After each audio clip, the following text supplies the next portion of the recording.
이번 강의는 4강으로 떨지 않고 말하는 스킬 이렇게 진행하겠습니다. 여러분 대중 앞에 서면 어떠세요? 많이 긴장되고 떨리고 또 머릿속까지 하얘지는 경험 해보신 분들 많이 있으시죠? 많은 분들이 평소에 앉아서 하는 말하기는 잘하지만 이렇게 서서 말할 때는 많이 떨리고 긴장된다는 호소를 많이 합니다. 그런데 훈련이 되지 않은 많은 분들은 그런 증세가 나타날 수밖에 없죠. 그래서 오늘 저는 이번 강의에서는 떨지 않고 어떻게 자연스럽고 또 당당하게 말할 수 있는지 방법을 살펴보도록 하겠습니다. 자, 첫 번째는요. 설명을 할 때 조금 디테일하게 하는 방법이 있습니다. 내가 어떤 말을 해야 될지를 머릿속에 그림처럼 그려놓고 세분화해서 설명을 하는 거죠. 디테일하게. 그러면 상대도 잘 알아들을 뿐만이 아니라 말하는 나도 또 자신감도 생기고 또 거기에서 떨림이 많이 방지될 수 있습니다. 이렇게 써놨죠. 제가 디테일한 스피치 화법은 그림을 그리듯 말하는 거다. 그림은요, 한꺼번에 확 그릴 수 없잖아요. 스케치도 하고 천천히 하나하나 채워가는 게 그림 그리기듯 말하기도 그렇게 하면 조금 더 긴장감이 완화될 수 있습니다. 여러분 기생충의 감독 봉준호 감독 아시죠? 이 봉준호 감독이 바로 이런 디테일한 말하기에 디테일한 말하기를 아주 잘하는 것으로 유명합니다.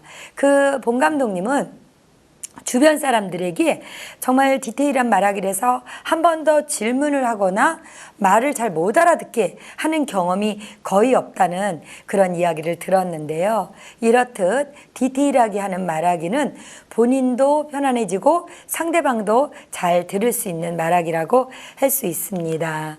자, 이렇게 디테일한 말하기 방법으로 저는 이 세븐워드 룰이라는 걸 좀 써봤는데요. 이 세븐워드 룰은 내가 이렇게 행복이란 주제를 하나 정하잖아요. 그 행복을 설명하기 위해서 단어 7개를 떠올려 보는 겁니다.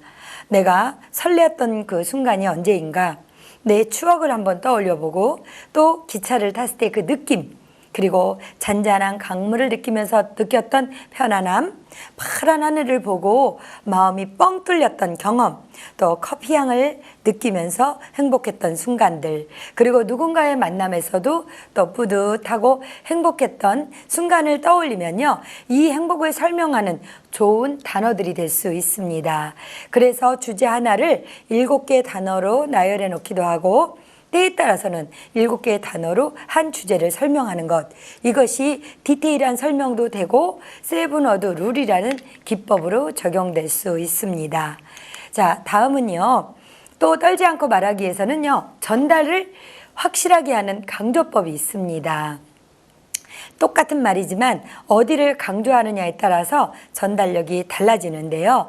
자, 예화를 한번 들어볼까요? 자, 높임 강조, 낮음 강조 두 가지가 있는데요. 높임 강조는 이 문장을 나는 오늘도 행복합니다. 나에게 어떤 강조를 해준 거죠. 같은 문장을 나는 오늘도 행복합니다. 이거는 어제, 오늘 이랬을 때 오늘이라는 시점을 강조한 거고요. 세 번째, 나는 오늘도 행복합니다. 이 행복이란 느낌을 강조한 거죠. 그러면 전달력이 내가 전달할 때 강조하는 거에 따라 달라질 수 있습니다. 자, 낮음 강조도 있는데요. 같은 문장에서도 그녀가 떠난 가을은 유난히 쓸쓸합니다. 네, 쓸쓸한 부분을 좀 낮춰주는 거죠. 그러면 쓸쓸함이 좀 더 더해져서 이런 전달력이 확실해지고요. 사랑이 떠난 자리는 아픔만 남게 됩니다. 네, 이렇게 낮춤을 줌으로 인해서 전달력이 조금 더 강조되는 걸 느낄 수 있을 겁니다. 자, 다음은요. 떨지 않고 말하기 위해서는 시선 처리, 즉 아이 컨택을 잘하는 게 중요합니다. 많은 사람들이 원장님 저는요 무대에만 서거나 대중 앞에 서면 이 시선 때문에 너무 긴장이 돼요. 이런 이야기들을 하는데 맞습니다. 많은 사람들이 눈을 정말 동그랗게 뜨고 나에게 집중한다고 생각하면 그 순간 머리가 하얘진다는 걸 많이들 이야기하시는데 그래서 우리는 떨지 않기 위해서 내가 먼저 상대방의 시선을 사로잡아야 됩니다.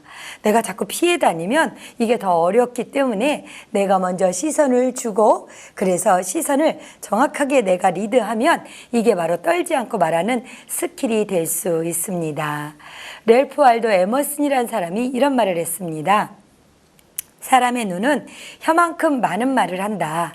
내 눈동자가 흔들리고 떨리고 불안하면 이게 상대가 보기에도 참 불안해 보이니 이 눈과 입은 같이 말을 한다라고 할 수 있는 거죠.